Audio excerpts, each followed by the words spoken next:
mean, Quran told me that the only one who can judge you is Allah. Yeah.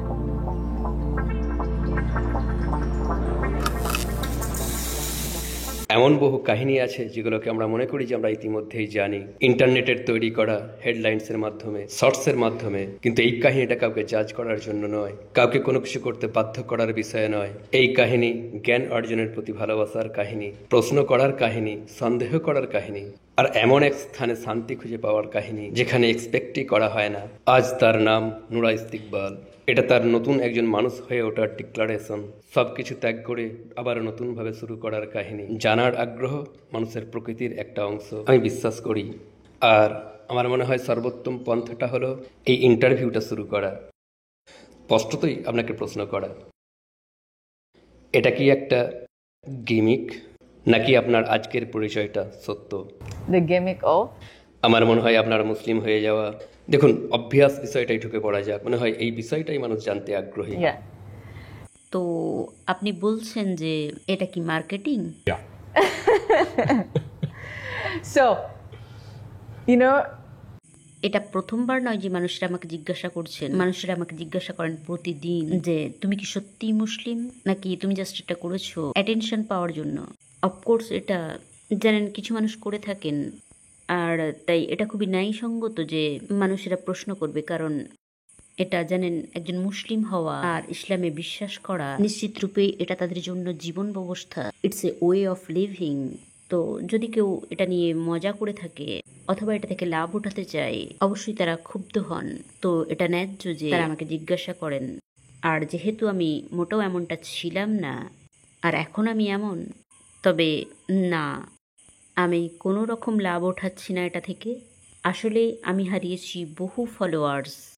আমি শুনেছি so much. Like, it's not like thousands, it's like lakh lakh. yeah. So, আর তারপর অবশ্যই আমি পেয়েছিলাম main source of income. আর আমি জিজ্ঞাসা করতে চাই, লাইক কিভাবে এটা হতে পারে মার্কেটিং যেখানে আমার আর কোনো ইনকাম নেই? তাই একবারই সবটা বলে দেওয়া যাক, বিষয়টাতেই পৌঁছানো যাক। এটাই হলো রিয়েল ডিল, এটা মার্কেটিংয়ের অংশ নয়, আর এটা গিমিক নয়। ওয়েল, এই বিষয়ে কথা বলার আগে, বর্তমানে আপনি কে এই বিষয়টা নিয়ে কথা বলার আগে আমি কথা বলতে চাই স্পষ্টতই। এমন 4টে নাম আছে যেগুলো এই মুহূর্তে আমার মাথায় আসছে। কে আসাকুরার পরিচয়টা কি, আর রে লিল ব্ল্যাক, আর রেওয়াদি, আর আছে নুরা ইস্তিকবাল। তারা কারা? এই 4 জনের মধ্যে পার্থক্যটা কোথায়? পার্থক্য আমি নাকি তারা সবাই সমান? তো কাই হলো নিশ্চিত রূপেই আমার মূল, অর্থাৎ জাস্ট সিম্পল আমি এর মূল অংশটা। আর রে লিটল ব্ল্যাক, এখন আমি নিজেকে রে বলে সম্বোধন করছি, লাইক আমি এটাকে বলবো রে, তবে সেটা ছিল আসলেই আমার কাছে আমি ছিলাম যেন আমি অবতারের রোল প্লে করছিলাম। Is that the story? আমি ভেবেছিলাম লাইক যখন আমি কাজ করছিলাম ইন্ডাস্ট্রিতে, আমি ছিলাম, আমার মনে হয় এই রে লিটল ব্ল্যাক ছিল এক অনলাইন পার্সোনা, কারণ সত্যি আমি সাক্ষাৎ করতাম না কারোর সঙ্গেই কাজের জায়গা ছাড়া। আর আমি ছিলাম যেন আমি জাস্ট, আমার মনে হয় আমি জাস্ট মার্কেটিংয়ের কাজ করতাম, যা গড়ে তুলেছিল আমার ব্র্যান্ড। তো এটা সত্যিকার আমি ছিলাম না, যা কিছুই আমি করছিলাম। কিন্তু আমার মনে হতো ঠিক আছে, এটা বেশ ইন্টারেস্টিং, লাইক লোকেরা আমাকে নিয়ে কী ভাবে, আমাকে কেন্দ্র করে ঘোরে, যা কিছুই আমি পুট করি অনলাইনে। কিছু সময়ের জন্য আপনি ছিলেন রে লিল ব্ল্যাক, আর তারপর হয়ে গেলেন রেওয়াদি। Rewadi. Am I saying it right? Am I saying it wrong? Rewadi. Rewadi. Rewadi. এটা একটা থাই নাম, কারণ আমি থাইল্যান্ডে চলে গিয়েছিলাম। হ্যাঁ, এটা ছিল জাস্ট খুবই ভালো একটা নতুন নাম পাওয়া। আমি চাইছিলাম ঠিক তাদের সঙ্গে পুরোপুরি মিশে যেতে নয়, তবে আমি হতে চাইছিলাম একটা অংশ থাইল্যান্ড সমাজের।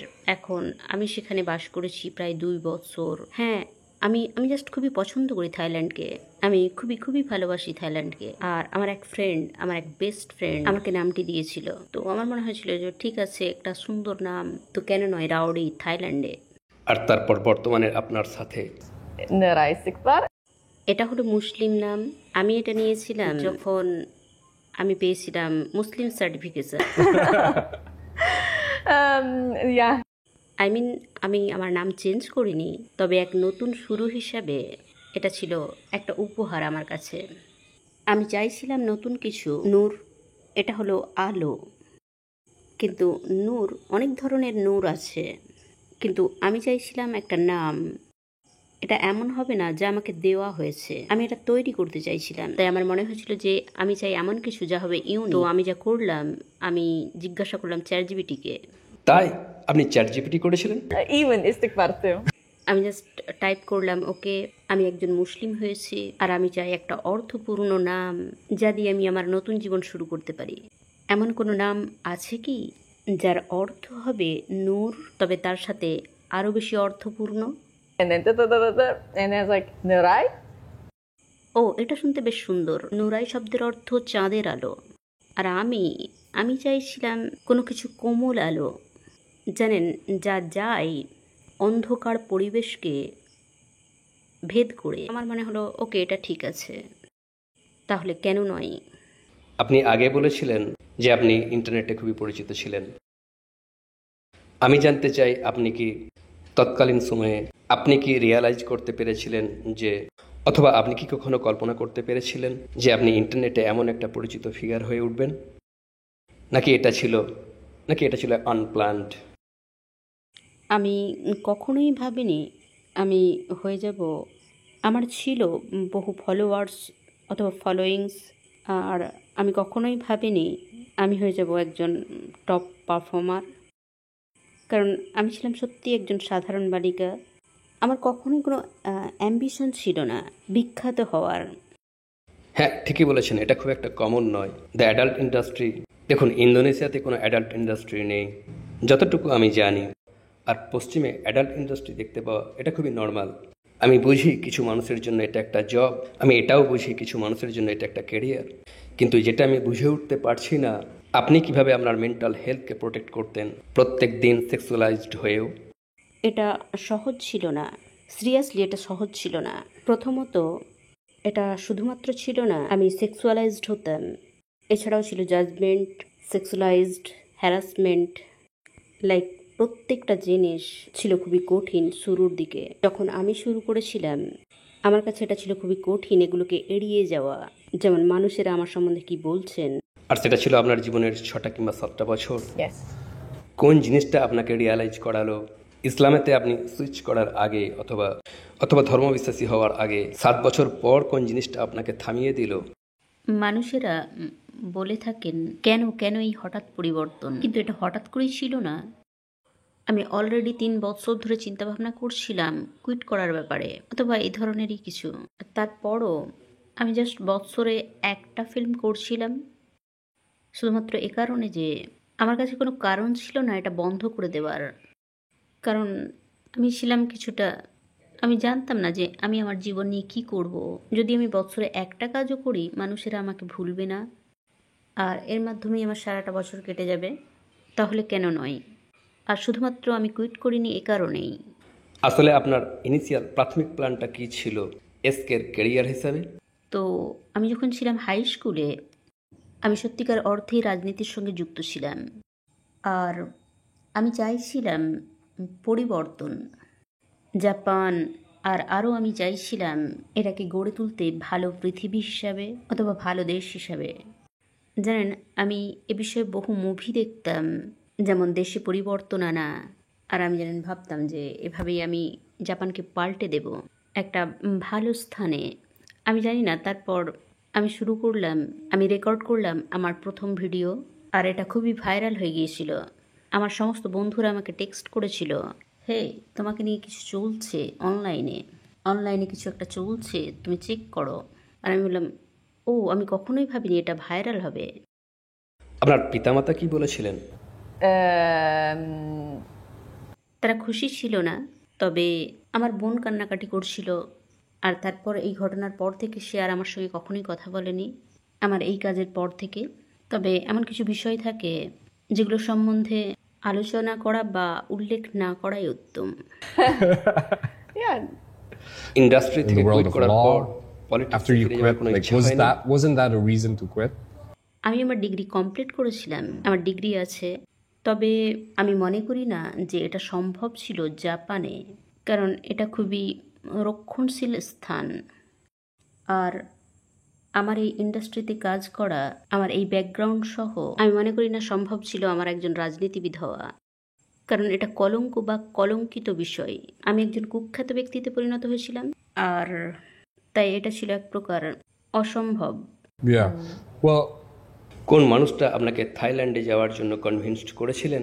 হ্যাঁ, এটা ছিল একটি মেয়ে, যে আমাকে নাম দিয়েছিল রেভানি। আমি তার সাক্ষাৎ পেয়েছিলাম অনলাইনে, কিন্তু আমরা একে অপরের টাচে ছিলাম প্রায় 2 বছর 3 বছর ধরে। সে ছিল একজন স্ট্রিমার, সে লাইভ স্ট্রিম করতো, সে এখন একজন স্ট্রিমার। আর হ্যাঁ, সেই আমাকে বলেছিল, কেন তুমি থাইল্যান্ডে আসো না, তুমি তো কখনোই এখানে আসো, আমি এখানেই আছি, আমার সঙ্গে সাক্ষাৎ করো। আর তারপর আমি সেখানে গেলাম নিউ ইয়ারে, আর আমি সত্যি থাইল্যান্ডের প্রতি ভালোবাসা অনুভব করলাম। জানেন, আমি খুবই স্বতঃস্ফূর্ত ব্যক্তি, আমি অনেক বেশি ভাবি না। সে আমাকে বললো যে এখানে এসো, আমি ভাবলাম কেন নয়, আর তারপর আমি জাস্ট চলে গেলাম। and there you are. হ্যাঁ, তারপর থেকে এখানে বাস করছি 2 বছর ধরে। Wow. So you were an avid traveler. I mean, you lived in, I guess you went to Germany, you were in Netherlands and then Thailand. আপনি থাইল্যান্ডে থেকে গেলেন কেন? কি কারণে থাইল্যান্ডের ভালোবাসায় পড়ে গেলেন? প্রথমত, আমি শীত ভালোবাসি না, আমি ভালোবাসি সূর্যের নিচে থাকতে। সূর্য যেন আমাকে শক্তি দেয়। আমি প্রতিদিন সূর্যোদয় দেখে উঠতে ভালোবাসি। আলো, আমি ভালোবাসি আলো। আর এ কারণেই আমি নুরায়া। আসলে থাইল্যান্ড হলো আমার প্রথম সাউথ ইস্ট এশিয়ান কান্ট্রি যেখানে আমি গিয়েছি। আর সম্ভবত যদি আমি ইন্দোনেশিয়ায় না যেতাম, সম্ভবত আমি এখানে মুভ করতাম। You fell in love with Thailand. And প্রথমত ইসলামের কারণে আপনি থাইল্যান্ডের ভালোবাসায় পড়েননি, এর মুয়াই তাইকে ভালোবেসেছিলেন। কারণ এখানকার সূর্য, আমার দৈনন্দিন কাজ, মুয়াই থাই, আর বন্ধুবান্ধব, এখানকার কমিউনিটি। কারণ থাইল্যান্ডে কি বলবো, এখানকার মানুষেরা সবসময় থাকেন হাসি মুখে। তারা আমার সঙ্গে খুবই সুন্দর ব্যবহার করছিলেন। আর হ্যাঁ, এই সমস্ত কিছু মিলিয়ে আমি সেখানে ছিলাম খুবই খুশি। আর হ্যাঁ, এটা আমাকে দিয়েছিল সুখ।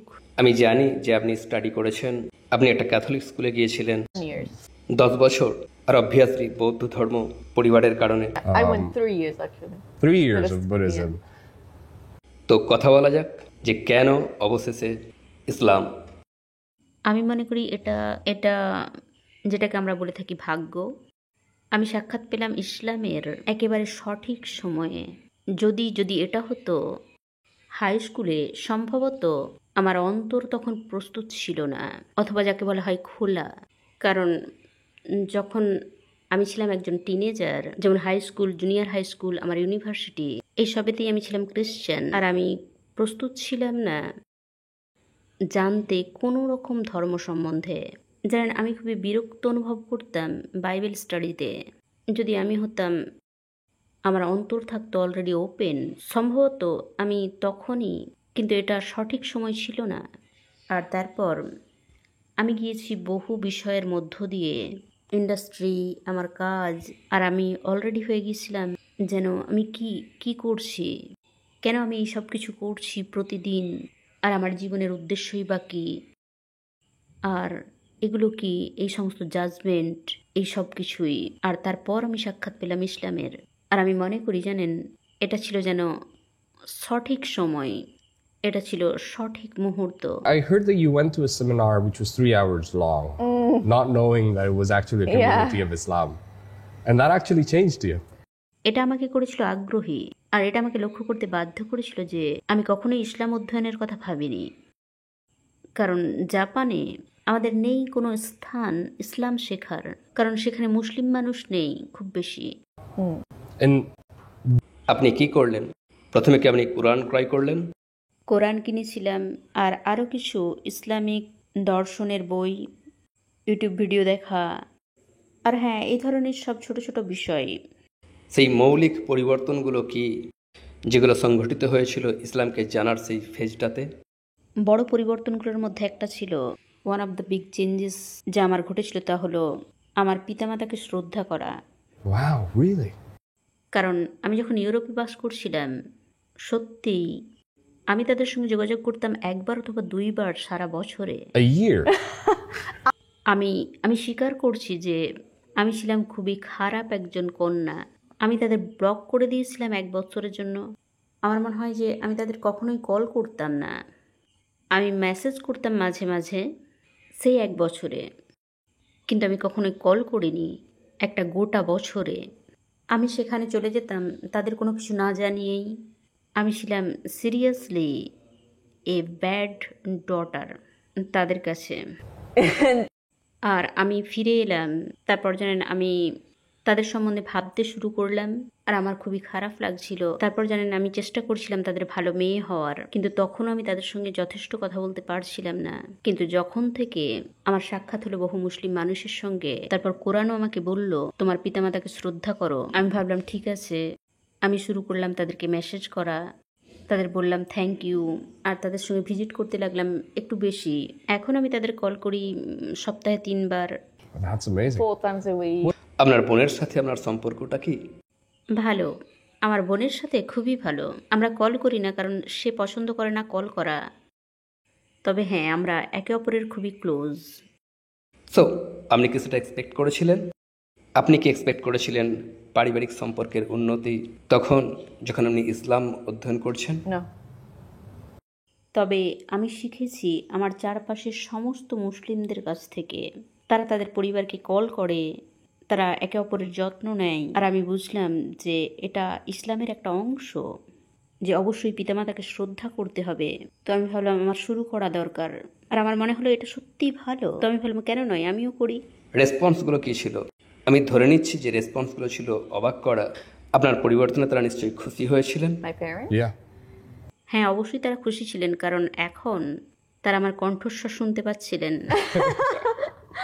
আর তারা জানতেন যে আমি কি করছি। বিকজ সিরিয়াসলি আগে আমি ঘুরেছি ব্রাজিল, বহু স্থান। আমি ভ্রমণ করেছি 54-55টা দেশ একাকী। বেশিরভাগটার বিষয়ই তারা জানতেন না। এখন আমি তাদের জানাই, হে আমি ইন্দোনেশিয়ায় যাচ্ছি, আমি মালয়েশিয়ায় যাচ্ছি, আমি যাচ্ছি এখানে এখানে এখানে। আমি ছবিও পাঠাই। আগে আমি কখনোই কোনো ছবি পাঠাতাম না, কখনোই জানাতাম না যে আমি কোথায় যাচ্ছি। আপনার জীবনে কি কোনো প্রকারের অনুশোচনা আছে? আসলেই না। কিছু মানুষ আমাকে জিজ্ঞাসা করেন যে আমি অনুশোচনাগ্রস্ত কিনা ওই কাজ করার জন্য, ফর এক্সাম্পল। কিন্তু যদি আমি যা করেছি তা না করতাম, সম্ভবত আমি পেতাম না ইসলামের সাক্ষাৎ। কারণ প্রত্যেকটা ঘটনার পিছনেই কারণ থাকে, আর একটা নির্ণয় আনতে পারে বড় পরিবর্তন আপনার জীবনে। কারণ আমি যদি কখনোই না যেতাম ইউরোপেতে, তাহলে আমি এই জবটা করতাম না। আর মোটেও সেখানকার জীবনটা সুখের ছিল না, কারণ জনসংখ্যা ইত্যাদি কারণে। আর এটাই আমাকে থাইল্যান্ডে নিয়ে এলো, কাছাকাছি জানেন মালয়েশিয়ার, ইন্দোনেশিয়ার, আর থাইল্যান্ডেও ছিল বহু মুসলিম। কিন্তু আমি যদি এই জবটা না করতাম, আমি থাইল্যান্ডে আসতাম না। আর যদি আমি থাইল্যান্ডে না আসতাম, আমি মালয়েশিয়া ভ্রমণে আসতাম না। তো আমার যা মনে হয় যে আমি যা করেছি এটা সঠিক ছিল না, যদি আমি এখন এই বিষয়টা নিয়ে ভাবি। কিন্তু আমি যদি এটাতে অনুশোচনা করি, সম্ভবত আমি মুসলিম হতাম না। তো যদি জানেন এটাই জীবন। I'm really curious about your friends that has been with you throughout your journey. I mean, in Europe, what are their thoughts? What are they saying? Like non-Muslim friend or Muslim friend? অমুসলিম বন্ধুদের কথা বলছি, সেই industry জীবনের বন্ধুদের কথা, তারা যারা ইন্ডাস্ট্রিতে ছিল। ইন্ডাস্ট্রিতে আমার খুব বেশি বন্ধু ছিল না। আমার আছে কিছু খুবই ক্লোজ ফ্রেন্ডস, লাইক কাপলস, যাদের আমি জানি লম্বা সময় ধরে। তবে যদি আমি বলি খুবই ক্লোজ ফ্রেন্ডসের কথা, আমি মানুষদের চিনতাম। যদি আমি বলি ক্লোজ আমার বেশি ছিল না, কারণ আমার ইন্ডাস্ট্রিতে থাকাকালীন সময়ে আমি কখনোই যাইনি কোনো পার্টিতে, কখনোই না, 0 টাইম আমি পার্টিতে যাইনি। জানেন কিছু মানুষ কাজের পর যেতেন ড্রিঙ্কিং এইসব কিছু করতে, কিন্তু আমি কখনোই যেতাম না। So you weren't very social? No. Wow, আমি পছন্দ করতাম না পার্টি, আমি পছন্দ করতাম না ড্রিঙ্ক করা, আর আমি ভালোবাসতাম আমার নিজস্ব স্পেস। তাই আমি কখনোই চেষ্টা করিনি তাদের সঙ্গে মেলামেশা করার, অথবা কি বলবো, Socializing. Yeah, socialize. আপনার এই নতুন রূপটাকে মানুষের সামনে কিভাবে ইন্ট্রোডিউস করলেন? প্রয়োজন বোধ করিনি, কারণ আমি ব্যবহার করিনি সোশ্যাল মিডিয়াকে নিজেকে নিজেকে রিপ্রেজেন্ট করার জন্য।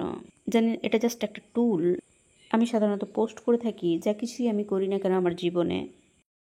যদি কেউ এগুলোকে অ্যাকসেপ্ট করে, হ্যাঁ, তাহলে ফলো করবে। তবে যদি তারা আমাকে জানতে না চায়, তাদের কোনো প্রয়োজন নেই।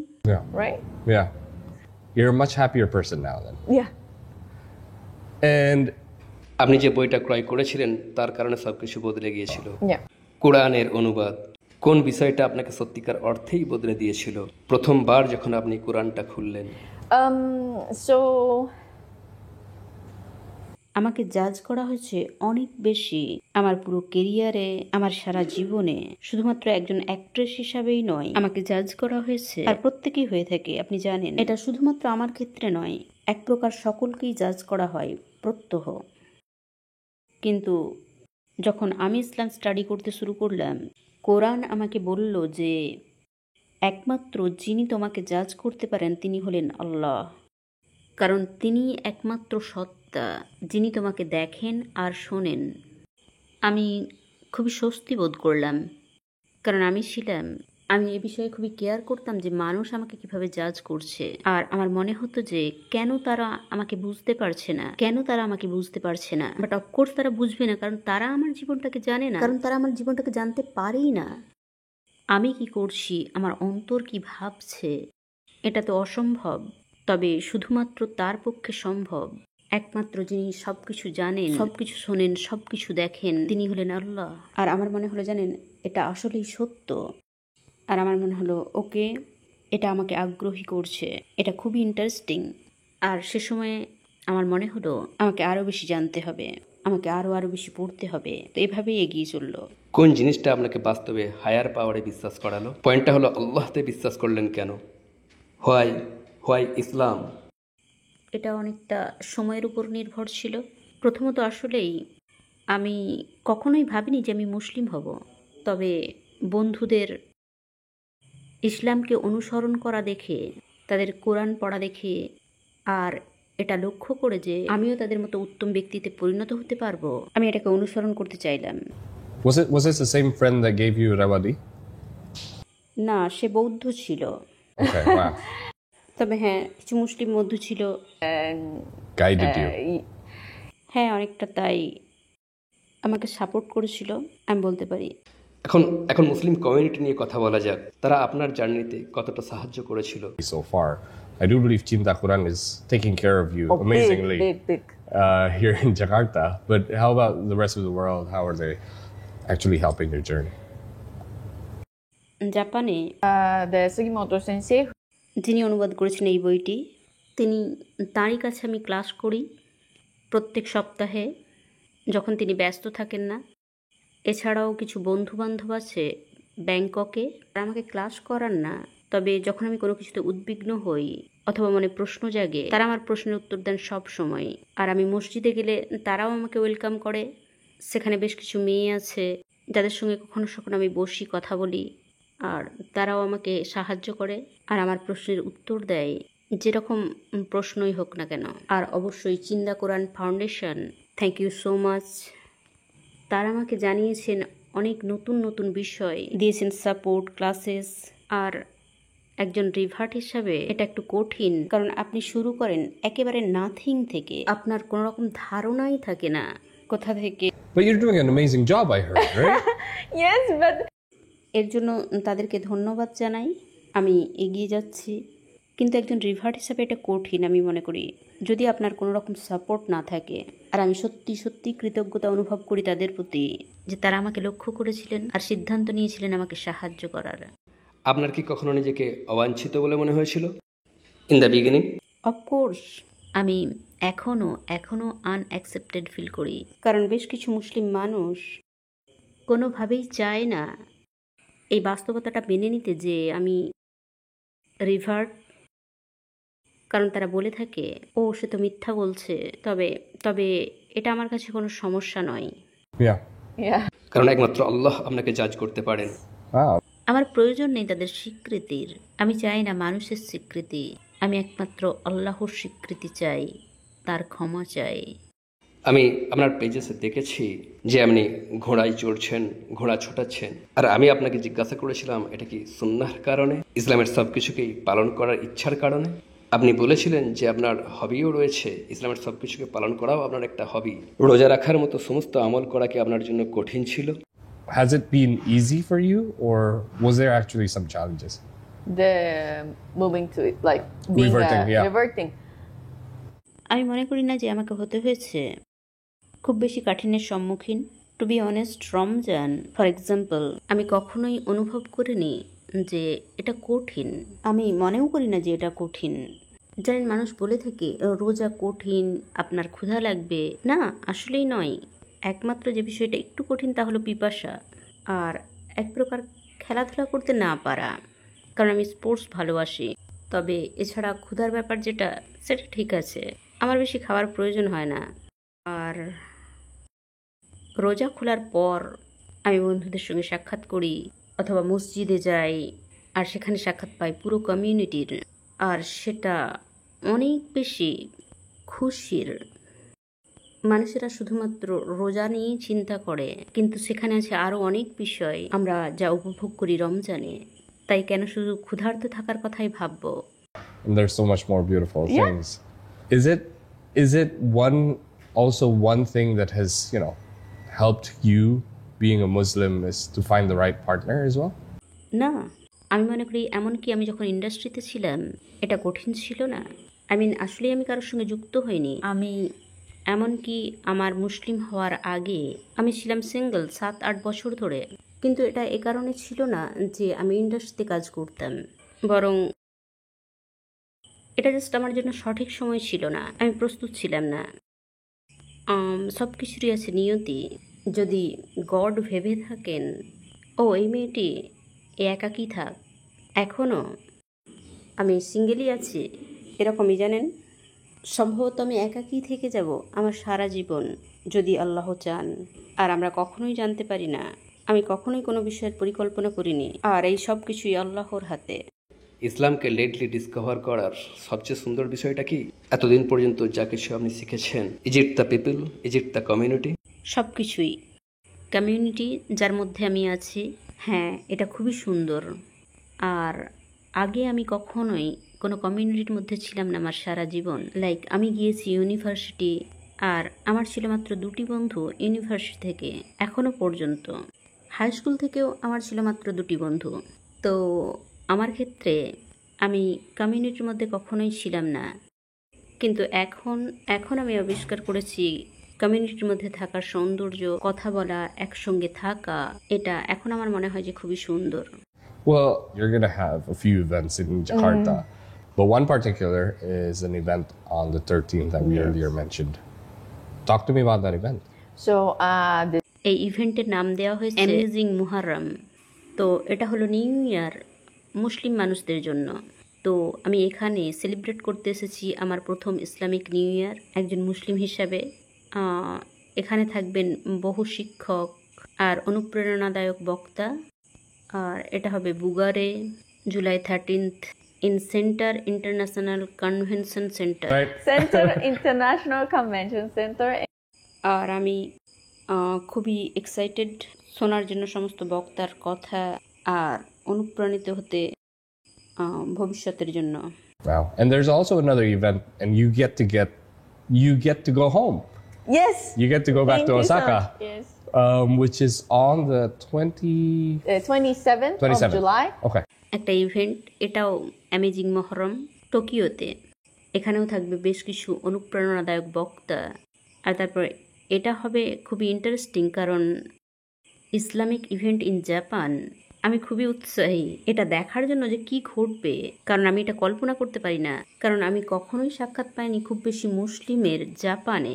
তাই এটা সত্যিই একটা নতুন বিষয় আমার জন্য।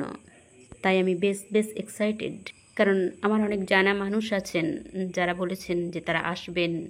দেখা যাক কোন জিনিস আপনি দুনিয়ার বুকে ছড়িয়ে দিতে চান? একজন নতুন মানুষ হিসাবে নূরে কখনোই অন্তরকে তালাবন্ধ করবেন না নতুন কিছু জানার ক্ষেত্রে। আপনি কি নিজেকে ক্ষমা করতে পেরেছেন From অতীতের কারণে? এটা আল্লাহর উপর নির্ভর করছে। আমার নেই কোনো, আমি কেউ নই ক্ষমা করার, এমনকি নিজেকে জাজ করার। So it really depends. But for what I know, you're so much of a happier person, correct? yes. নূরে, আপনার জন্য আমার সর্বশেষ প্রশ্ন, কিভাবে মানুষ নিজেকে পরিবর্তন করা শুরু করতে পারে আর কিভাবে মানুষ নিজের শান্তি খুঁজে নিতে পারে? এটা একটা কঠিন প্রশ্ন, কারণ শান্তি আসে, শান্তি চলেও যায়। এটা নির্ভর করে জীবনের উপর। তবে হ্যাঁ, আপনি যদি এগিয়ে না যান, আপনি কোনো রাস্তা পাবেন না। আপনি হাঁটলে তবেই সেখানে রাস্তা পাবেন।